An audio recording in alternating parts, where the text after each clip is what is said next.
the desert. Did you see that documentary about the Gobi Desert last night? The Gobi Desert? Where's that? It's a cold desert that occupies a huge arc of land across Mongolia and China. The program was about the rapidity with which it is expanding. Why is it doing that? Because of desertification. Relatively deserted areas of dry land become populated with people displaced from their original homes. The conversion of wild land to agricultural land involves the clearance of the local vegetation. As trees and bushes are uprooted, the lack of humidity means that the water in the soil evaporates. Meanwhile, the excessive cultivation of crops robs the soil of its fertility, creating more and more sterile land. That's so irresponsible. It must be destroying the habitats of so much wildlife, too. Can't governments do anything about it? The Chinese government is trying, but so far to little avail. They are planting a great wall of trees to stop the desert devouring any more fertile land. Hopefully, even if restoration of fertility to the land is impossible, this will prevent the problem from escalating further. Yes, let's hope so. 地球は温暖化していない。そんな話を聞いたことがありますか？なぜこのような主張が出てくるのでしょうか？ Have you heard claims denying global warming? Let's find out why such claims exist. Listen to the conversation. Global doubters. Professor Davies, we've been studying global warming in class, right? But last night I heard a scientist on a radio show denying that climate change is happening.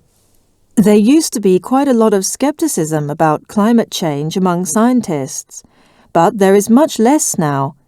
There are still some stubborn critics of the idea, though.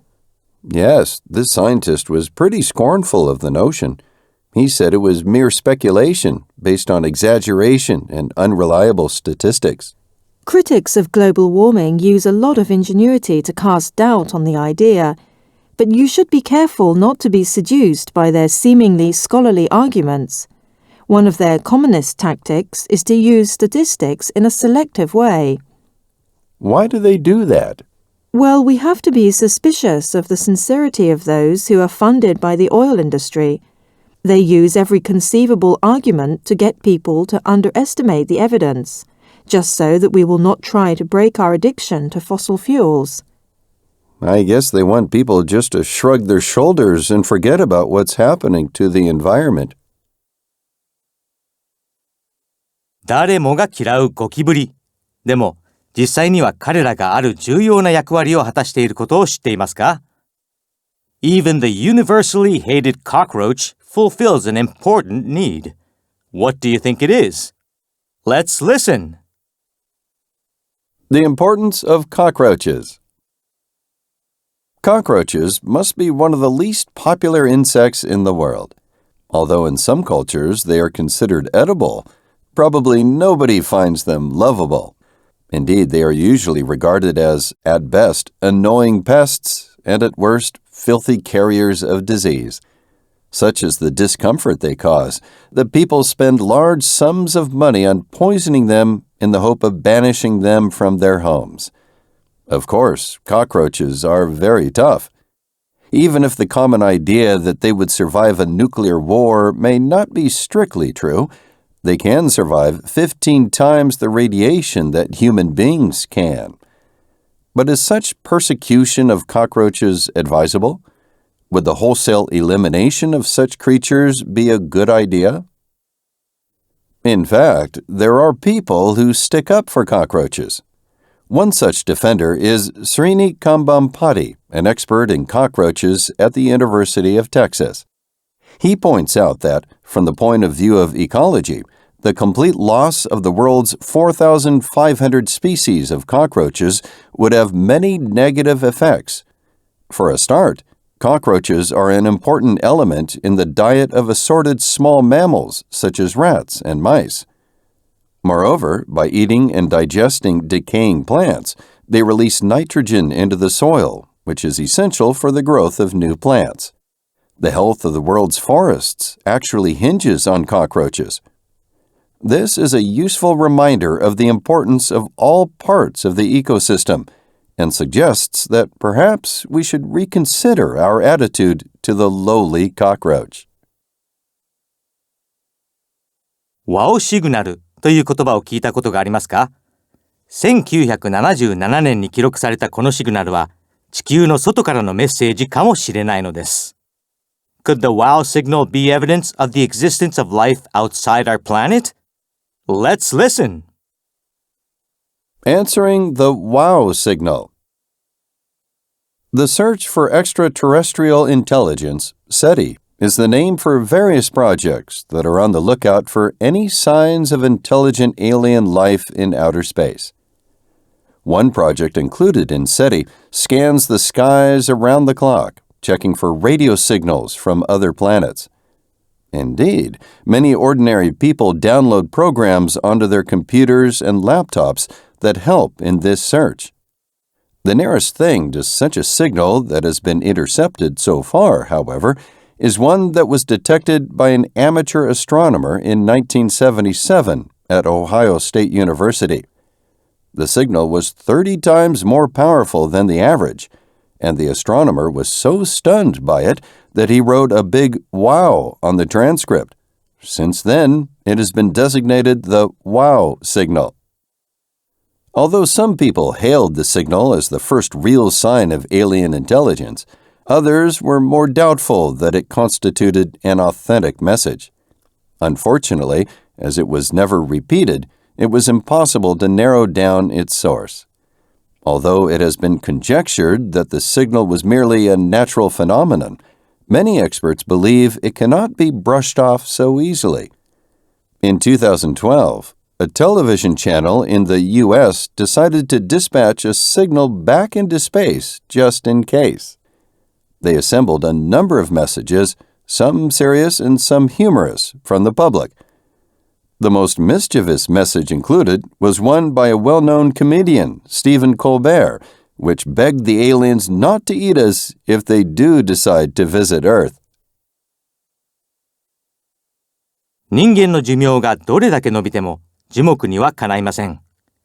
樹木にはその一本一本に悠久の歴史があるのです。Now listen to the story of the longest living trees, which we will never outlive. Senior organisms.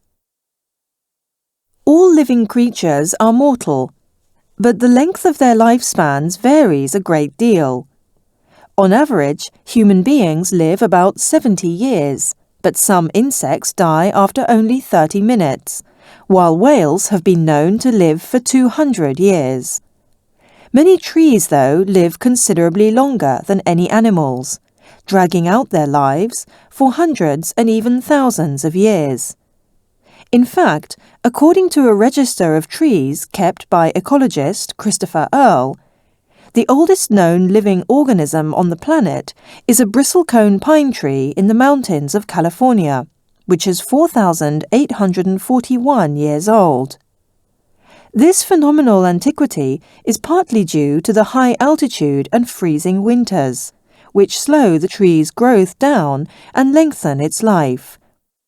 Other bristlecone pines may be older, but wear and tear has by degrees removed their outer rings, making their true age difficult to determine. Botany has shown that some trees, in a sense, live even longer. That is because they produce duplicates of themselves, each with identical genes to its parent. In Sweden, a spruce tree has been found that has lived as a series of clones for 9,550 years. Even more staggeringly, a group of quaking aspen trees in southern Utah is estimated to date back some 80,000 years, although the individual trees only live to about 75. If one counts genetic clones as the same tree, then such trees, as long as they dodge destruction by human beings or natural disasters, could be said to live forever. 人の進化の歴史にはまだ時間的に断絶されている部分があります。最近その一部を埋める貴重な発見がありました。An important piece to the puzzle of human evolution was discovered in South Africa several years ago. Let's learn about the discovery. Another missing link. Recently, a group of scientists working in South Africa announced the discovery of the fossilized remains of a new hominid species. Hominids are the name given to the predecessors and close relatives of human beings who lived millions of years ago but later became extinct. Fossils of hominids are scant, and so this discovery is important for scientists trying to retrace the evolutionary sequence that led to human beings. The new species has an anatomy quite different from that of other remains that have been found, and it is, in the estimation of most specialists, a major advance in recovering the history of hominid evolution. The first fossil was discovered accidentally. Dr. Lee R. Berger, an American paleontologist, was engaged in the exploration of caves in an area of South Africa known as the Cradle of Humankind. His son Matthew was playing nearby and fell over a log and discovered some fossilized bones. His father immediately saw their importance. Further exploration of the adjacent area revealed the intact skull of a child and the remains of 3 other individuals. The site was also crammed with fossils of animals which may have plunged to their deaths down a shaft in the ground after being lured into a cave by the smell of the other corpses. After piling into the hole, all the creatures were probably enveloped by a mixture of lime and sand, which preserved their remains.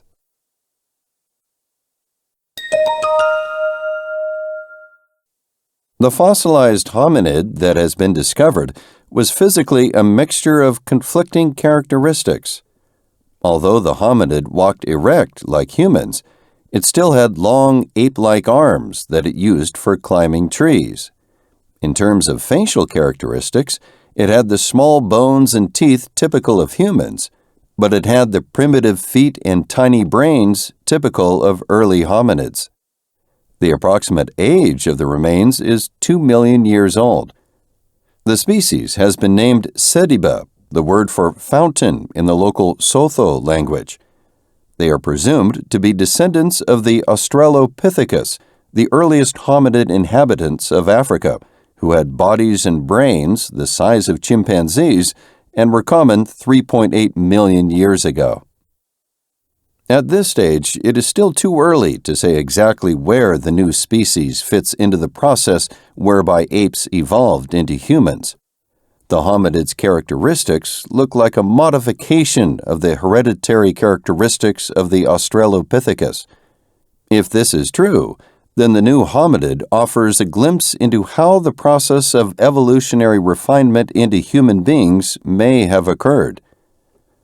According to Dr. Berger, the probability is that the new species was not an ancestor of human beings, but of Homo erectus, a species of hominid that overlapped in time with human beings, but then died out.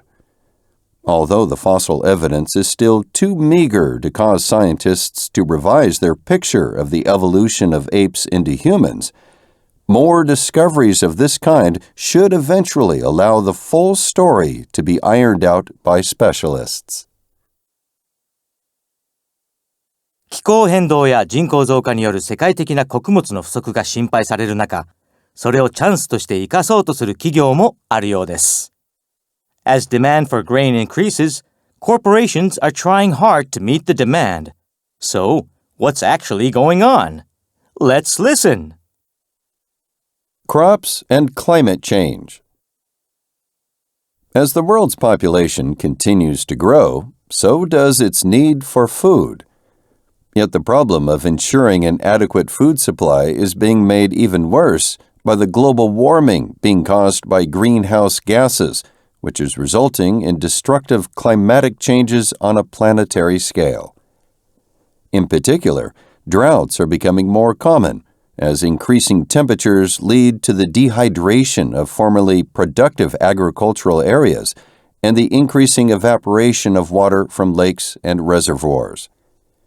This is disrupting the production of cereals and other staple food crops. As a result, many experts are foretelling a greater frequency of food shortages in the future, and even now, some areas are on the brink of famine. In this context, a number of competing companies are trying to develop genetically modified crops that will be able to grow in more difficult environments. One of these is Monsanto, the biggest crop biotechnology company in the world, which recently announced that it had created the prototype of a new drought-resistant corn able to grow in drier conditions than other kinds of corn. The company claims that the corn can provide a 10% increase in yields in areas of farmland that receive less rainfall. Recently, at a farm show, the new plant and a traditional one were exhibited alongside one another. Neither kind had received any rainfall for the whole summer, and while both had withered to some extent, the new one was a little greener and a little taller.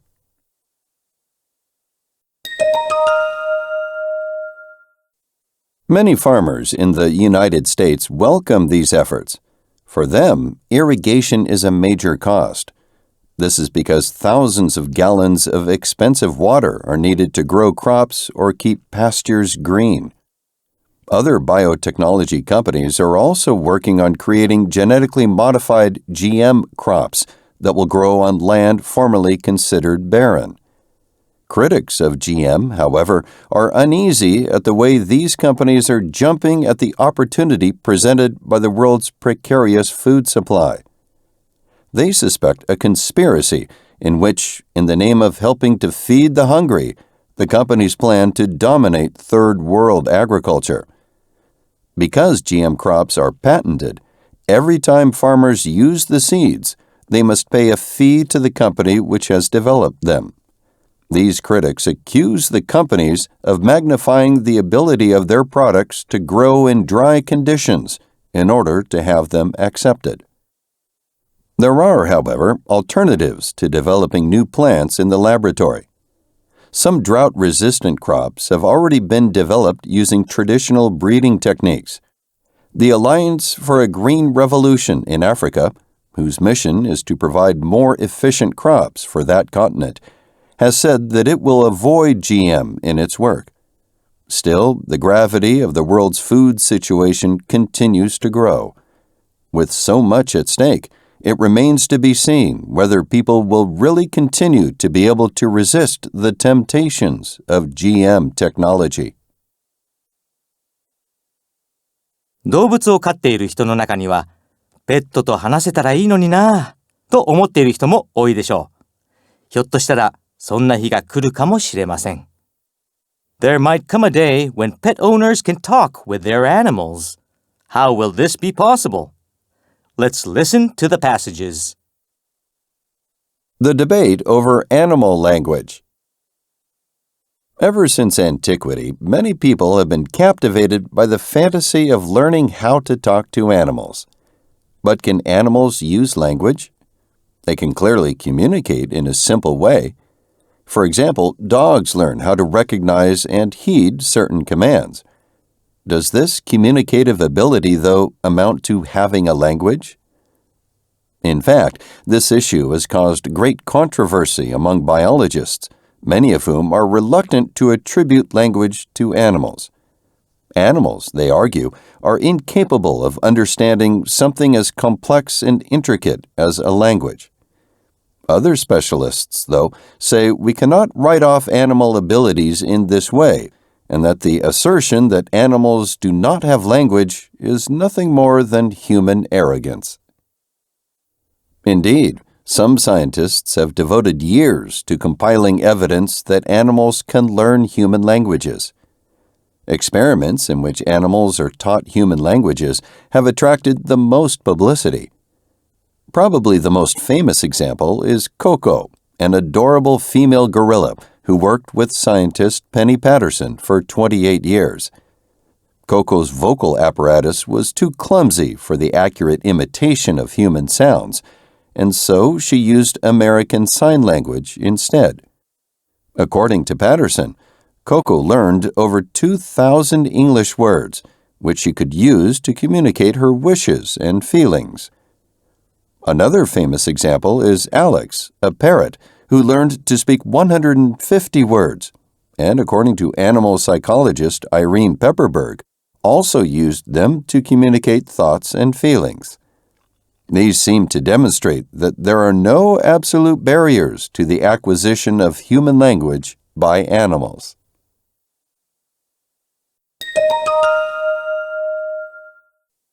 A famous critique of the assertion that animals can learn languages, however, was made by animal scientist Herbert Terrace, using his own work with a chimpanzee. He argued that scientists confuse animal behavior with language. They distort the evidence by interpreting behavior on the analogy of human language, disregarding more economical explanations. Closer inspection of the alleged use of language, however, suggests that animals simply learn that using a certain sign leads to a certain reward. There is nothing informative about the behavior, and it does not express concepts like human language. Terrace's argument was widely influential and led many animal scientists to become much more cautious in their claims about animal abilities. But how about looking at things the other way around? Instead of trying to teach human language to animals, why not try to learn to understand animal languages? In fact, many scientists have also been studying this question for years. According to one group, sea lions emit different sounds in order to communicate ideas to their fellows. Another famous series of studies argues that prairie dogs employ a sophisticated series of sounds not only to warn of approaching humans, but also to describe what they are like. Here, too, there is disagreement because such claims are so difficult to prove. If true, though, then perhaps one day we may indeed be able to chat pleasantly with our pet dogs just by learning to bark. 気の向くままに飛び回っているように見える蜂ですが、実は彼らの飛行ルートにはすごい秘密が隠されているのです。Bees are very good at finding the shortest routes to their destinations. Let's listen and learn more about these amazing creatures. Finding the beeline. Bees are among the most fascinating creatures in nature, and since ancient times, human thinkers have often praised their admirable qualities. Their dedication to the community and their energetic and cooperative behavior in gathering nectar and conveying it back to the hive have long been held up as models for human behavior. Modern science, moreover, has discovered many other talents in bees, apart from their famous diligence. They are able to remember accurately the locations of flowers, and to communicate this information to each other by dancing. Moreover, they are vital to human welfare because of the essential role they play in the pollination of plants. Now, however, a team of scientists in London has discovered that bees have yet another talent, which may one day prove useful to human beings. We are all familiar with the buzzing of bees in summer as they roam, apparently impulsively, from flower to flower, in their ceaseless quest for nectar. Surprisingly, though, it turns out that bees are actually highly expert in calculating the most efficient way to navigate between the numerous flowers they visit. When a number of different plants and trees exist, there are, of course, myriad possible routes that can be taken. It is crucial for bees to find the shortest one, in order not to exhaust their limited energy before returning to the hive. How exactly they do this, though, remains a riddle.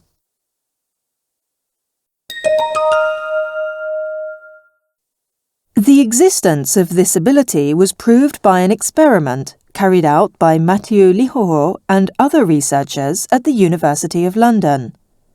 They arranged 6 artificial flowers in a pattern for the bees to visit. They carefully complicated the pattern so that the best route was not simply to cruise in a straightforward way from one flower to the next. Altogether, 720 different routes were possible.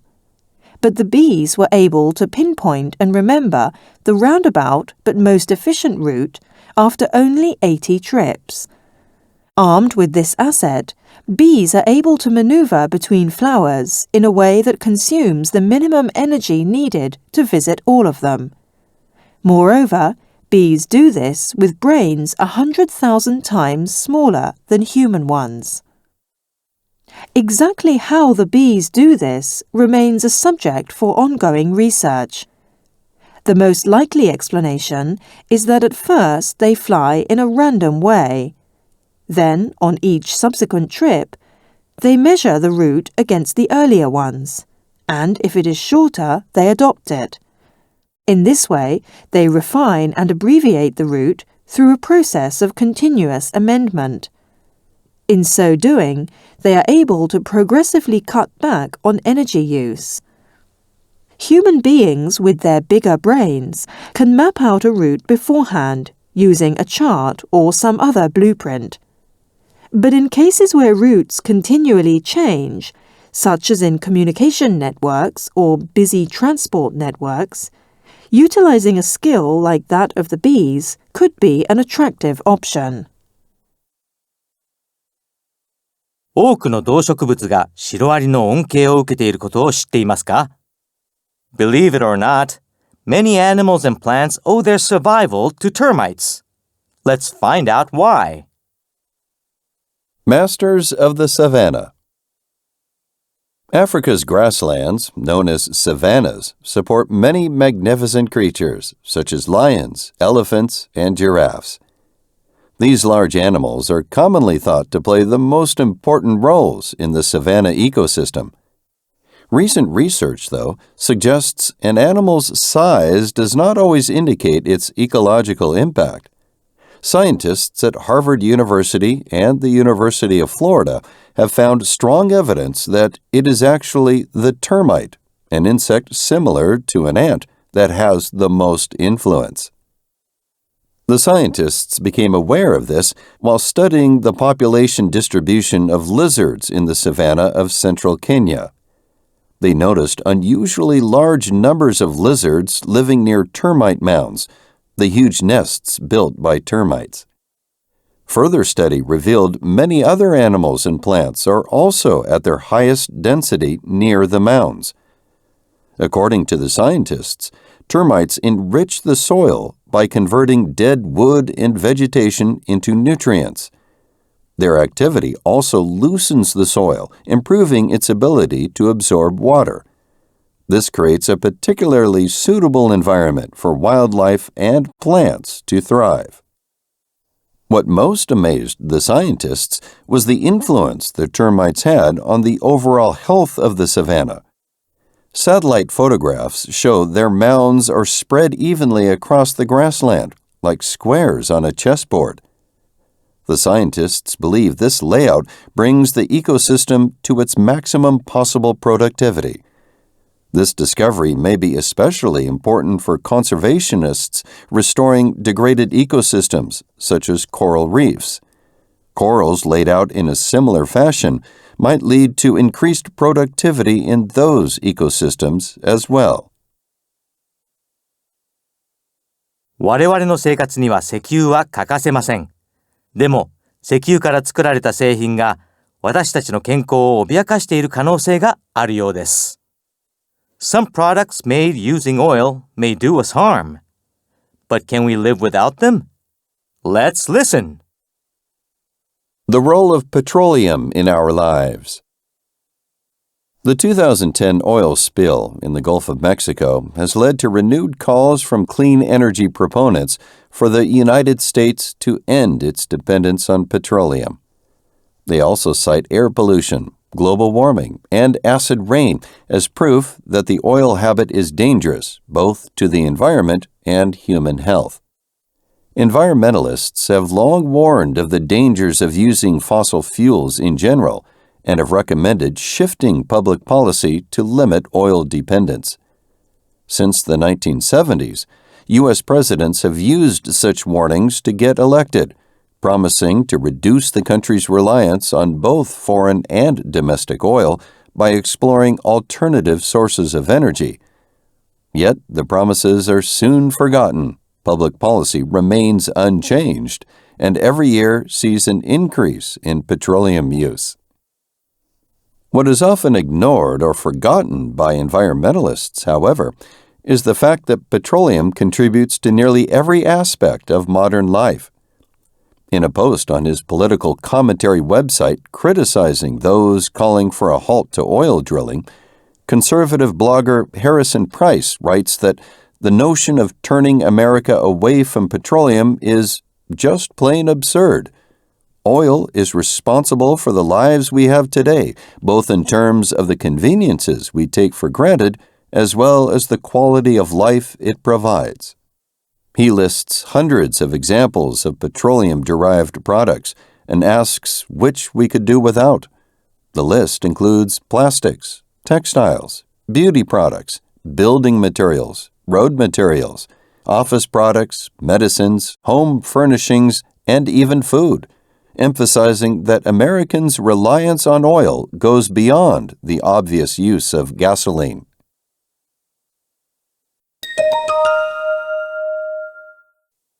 Because petroleum is so central to Americans' everyday lives, the energy industry has long considered environmentalists' goal of reducing petroleum consumption to be unrealistic. What is more, projections by the U.S. Energy Information Administration anticipate further increases in petroleum use, not just in the United States, but worldwide, as developing countries aspire to a higher standard of living. However, some analysts, such as Kevin Knobloch, president of the Union of Concerned Scientists, believe that it is possible to enjoy modern standards of living without over-reliance on oil. Since transportation accounts for 70% of U.S. petroleum use, the key is a decrease in the amount of petroleum needed to transport people and goods. Knobloch says that a major switch to fuel-efficient, hybrid, or alternative fuel vehicles would cut U.S. oil consumption by approximately 3.7 million barrels a day by 2020 and 7.3 million barrels a day by 2030. The fact that petroleum is used in many products that end up in food, including pesticides and preservatives, is itself an argument for change. Studies indicate that the petroleum-based chemicals in such products interfere with the body's endocrine system. Since the endocrine system is responsible for regulating metabolism, growth, and tissue function, this can result in infertility, obesity, depression, and a host of other health problems. As more is learned about the effects of petroleum-based chemicals on human health, Harrison Price and others who find the idea of life without petroleum unthinkable may need to reconsider. 医療、テクノロジー。誰もが悩まされたことがある頭痛ですが、一口に頭痛と言っても、その原因は様々のようです。Do you often get headaches? What we commonly call a headache has many different causes. Let's listen to the conversation. A real headache. What seems to be the problem, Mrs. Jones? Recently, Doctor, I've become prone to getting headaches. Sometimes they wear off quite quickly, but at other times they linger all day. I see. Let me ask you a few questions. Do you find yourself vomiting or becoming dizzy? No, it's more like a severe pain all around my head. It's most likely you are suffering from tension headaches. To be honest, no one knows what causes them, although some speculate that the problem is chemical. Diverse factors can trigger this kind of headache. Luckily, they are usually harmless, although painful, of course. Could it be an allergy? It might be. Sometimes chocolate or cheese can bring on these headaches, though it is more likely to be stress or exhaustion. I have been having difficulty sleeping, and I am very busy at work. I'll prescribe some painkillers and sleeping pills for you. I would also advise you to abstain from alcohol and tobacco, as these can aggravate the pain. Overall, try and relax. You might also find getting neck massages helpful.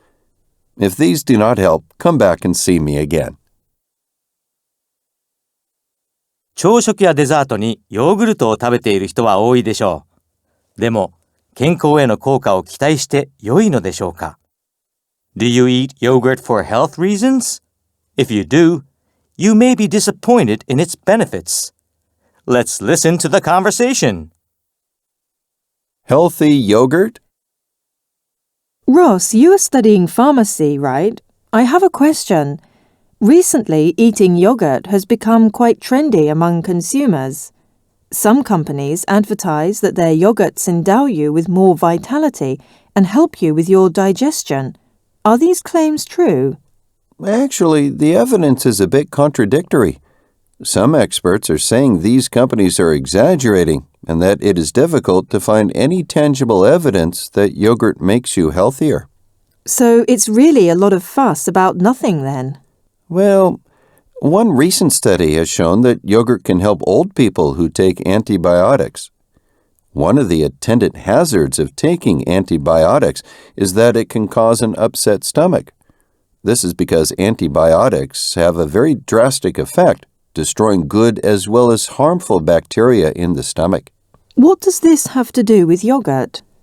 Some researchers showed that eating yogurt can replace the good bacteria destroyed by antibiotics. Moreover, as a form of treatment, it is relatively inexpensive. So it is good for you? It can complement the diet of old people, but it is probably irrelevant to healthy young people who can fight off most illnesses without its help. 私たちの生活を衛生的にしてくれる石鹸や洗剤。でも、それら自体が危険だとしたら、あなたはどうしますか？ Soap keeps us clean, but what would you do if it were harmful? Let's find out more about these products. False friends. Both common sense and advertising strongly suggest that soap and detergents are essential for hygiene, and thus for protecting ourselves and our families from disease. Recently, though, various disturbing research results have come to light, which are serving to dent people's confidence in the safety of many of the products they use. One example is research that has pointed to the possible danger of continuous exposure to triclosan, an antibacterial chemical that is a constituent of many currently available soaps and detergents. Recent studies have pointed out that it may interfere with the body's production of hormones, leading to a variety of serious ailments. The FDA, the body that is responsible for overseeing and ensuring the safety of such household products, is planning on taking a closer look at the substance. Another report from a scientist at Yale University has suggested that many chemicals available in soaps, shampoos, and other household products may, when combined with other chemicals in the environment, create a cancer-causing compound. Assuming that this allegation is true, it is yet another warning that we cannot afford to be complacent about the effects on our health of many products that we habitually use. Until these claims are properly tested, though, there is little we can do but wait, and in the meantime, look out for any other dangers that may be lurking in such common everyday products. コンピューターは苦手というお年寄りは多いですが、お年寄りにこそコンピューターが必要だと考えている人たちがいるようです。What are the benefits of using computers for elderly people? Let's listen. Another digital divide. When Ivy Bean died at the age of 104 in 2010, many people, not only in the UK, but also around the world, mourned her passing. This was because she had become famous when, at the age of 102, she became the oldest known person to join both Facebook and Twitter. Her warm and outgoing personality soon won her many fans. But her fame also threw the spotlight on another issue, the number of older people in Britain who do not use the Internet at all. Polls show that presently, although 2/3 of all adults in the UK surf the Internet every day, some 4.5 million people over the age of 65 have never logged on to a computer.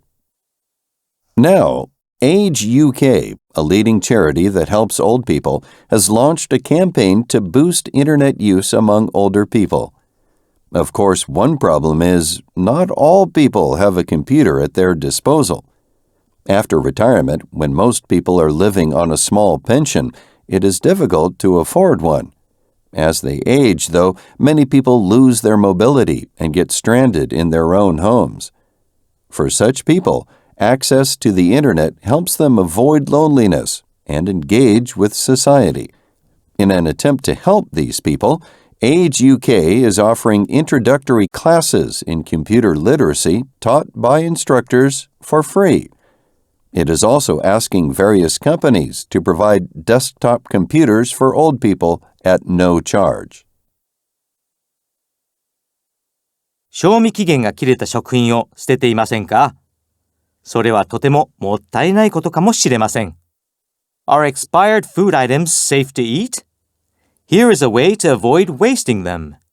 Let's listen. Use-by dates. In recent years, the price of many foods has increased dramatically, and people in some parts of the world are not only hungry but even verging on starvation. Yet, in many affluent countries, people dump a large part of the food they buy. One reason for this is use-by dates, deadlines by which food must be eaten, which companies print on virtually all food packaging. In doing this, the companies are merely complying with government regulations. As the end of the shelf life of items approaches, stores often mark down such food, but those which remain unsold also have to be thrown away. Yet, many experts say that much of this food, while technically out of date, is in truth both tasty and nutritious. Why then is it classified as unsafe? This is because of the way in which use-by dates are decided. These are based on standard studies and represent the earliest possible time that a food may go bad. However, when it actually spoils depends upon how it is handled before it reaches the customer. Many people, although they may waver before throwing away food that looks perfectly all right, feel discouraged from eating it by media reports of food poisoning. Experts, though, say people should use their discretion. If the food smells or tastes bad, it should be avoided. Otherwise, it is fine to eat it. The validity of use-by dates is relative, and if we follow them blindly, we will throw away food that is perfectly edible. 失われた手や足の代わりに使われる義肢。人工の手や足の進歩は目覚ましいようです。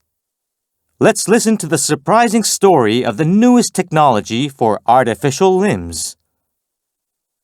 Future fingers. One of the things that disabled people can find depressing about their condition is the loss of autonomy it involves. There is not only the inconvenience of being obliged to ask other people for assistance, but also doing so can make them feel awkward or even humiliated. For this reason, artificial limbs can play a very important role in helping disabled people to liberate themselves from dependence on others and to lead more independent lives. Artificial limbs, of course, have a very long history, but recent advancements in electronics and other forms of technology have been leading to dramatic improvements in their capabilities. These improvements promise to make a very big difference to the lives of many disabled people in the future. One company that creates sophisticated artificial limbs is Touch Bionics of Scotland. The company's first product was a whole hand that could be electronically tightened so as to clutch objects. This appliance can be affixed to the wrist to replace a hand that has been lost, and so far it has been sold to about 1,200 patients worldwide. After the success of this product, the company decided to mobilize its highly specialized team of engineers to develop something much more complicated, a hand comprised of adjustable electronic fingers. The new hand takes advantage of the recent trend towards miniaturization of electrical components. Each of the 5 fingers is equipped with a motor and gearbox of tiny dimensions.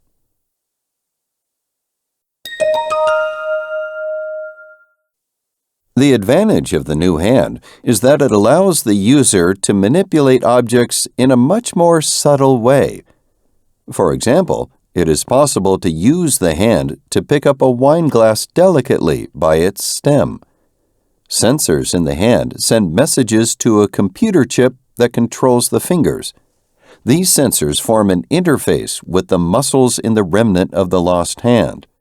Stiffening a muscle creates a stimulus that is read by the sensor, which then moves the fingers in response.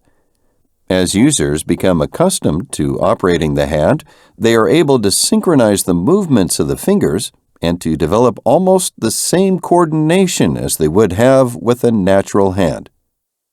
Although the hand is costly, about 60 patients have been fitted so far. Eric Jones, for example, was deprived of his right hand some years ago. Recently, he flew from his home in New York to Florida. Even though he sat between 2 people, he was able to use the hand to pick up his coffee and to control his video monitor. This would have been impossible before. Another person to benefit is Robert J. Green, whose fingers and thumb were the casualty of an accident. He had the company attach the electronic fingers to the bones in his hand. Now, he can even use the new fingers to write with. In fact, he says that his handwriting has actually improved as a result. 良い睡眠とは長時間ぐっすり眠ることだと思っていませんか？もしかするとこの考えは捨てた方がいいかもしれません。Sleeping deeply for a long time doesn't necessarily mean you're getting good sleep. So what is good sleep? Let's listen. A more natural pattern of sleep. These days, many people seem to suffer from insomnia. Feeling drowsy, they turn in early, hoping for a night of tranquil sleep, only to find that they wake up in the middle of the night. In a state of agitation, they desperately try to go back to sleep, often with little success. If they visit a doctor, they usually receive a diagnosis of insomnia and some sort of medication. More than a third of U.S. adults wake up in the night in this way, and because they and many doctors are confirmed believers in the prevailing notion that we need lengthy periods of continual sleep, they often obsess about the adequacy of the sleep they are getting. But is this kind of interruption to our nightly sleep really a problem? Not so, say many experts in the subject. According to Roger Eckhart, a sleep historian, an overview of history indicates that our belief that only an extended period of sleep every night will suffice is a relatively modern development. Historical testimony indicates that, in earlier times, a pattern of 2 periods of sleep, each lasting around 4 hours, was common. When people woke up in the night, they often used the interim period to talk, work, or even visit neighbors. Then, when they began to feel sleepy again, they would go back to bed. Nobody thought that such a routine was a problem. Evidence from anthropology also indicates that many people in technologically simpler societies follow this pattern today.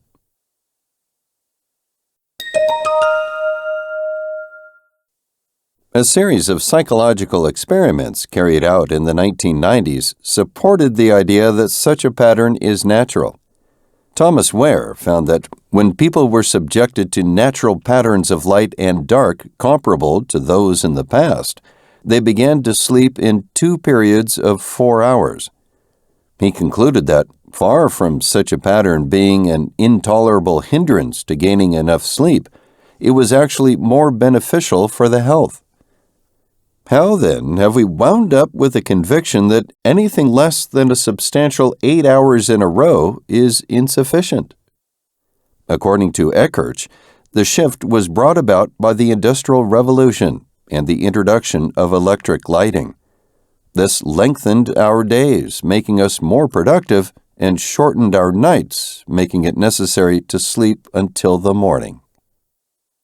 Eckhart argues that acknowledgement of this historical and psychological research by doctors is long overdue.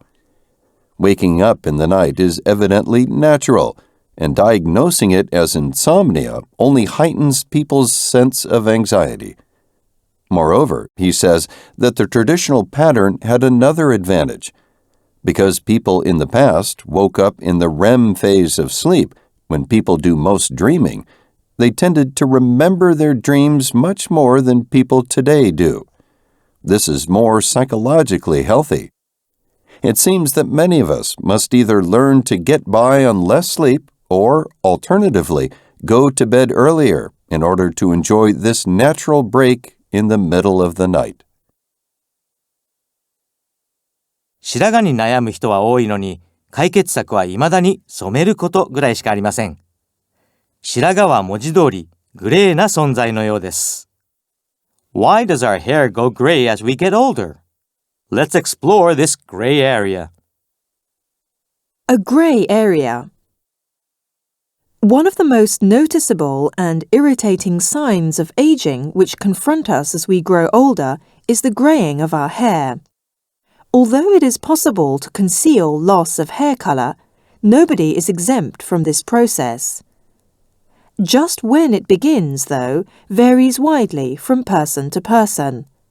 Some begin to go grey in their 20s, while others sustain an abundance of hair colour into old age.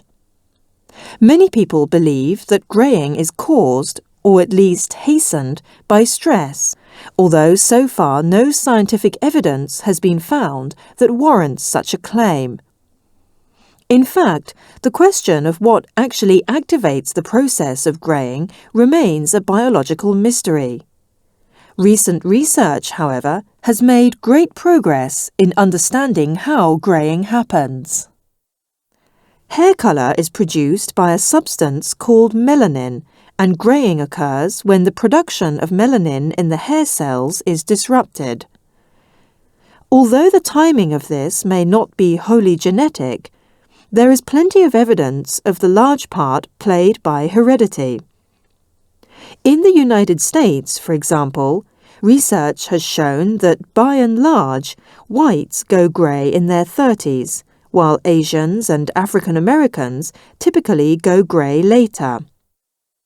One thing that baffles scientists, though, is the phenomenon of salt and pepper hair, where coloured hair lingers and mingles with grey.